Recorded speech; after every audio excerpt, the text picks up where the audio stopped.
கர்த்தருக்கு ஸ்தோத்திரம். இந்த நாளிலும் நம்மளுடைய பிஷப் ஐயா மூலமாக சத்திய மார்க்கத்தின் வழியாக சத்திய வார்த்தைகளை தெளிவாக கேட்டறிந்தோம்.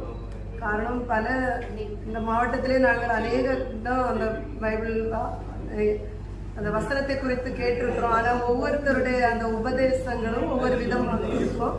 ஆனால் இந்த நாளிலும் அந்த வார்த்தைகளை கேட்டபோது இன்னும் கேட்கணும், இது பத்தாது அப்படின்னு தான் என் மனசில் இருக்கு. நான் பெரிய சகோதரிடம் சொன்னேன், இது நமக்கு பத்தாது அப்படின்னு. அது உண்மையிலே வரும் நாட்களிலும் இந்த செமினார் எங்கள் அருகாமையில் நடந்தால் நாங்கள் தொடர்ந்து இதில் கலந்துப்போம். இந்த சத்திய மார்க்கத்தின் அந்த ஊழியத்துக்காக தொடர்ந்து நாங்கள் ஜெபிப்போம்.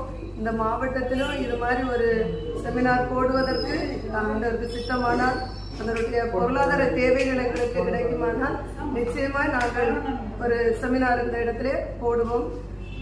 இதுவரைக்கும் நடத்தின தேவனுக்கு கொடான கொடி.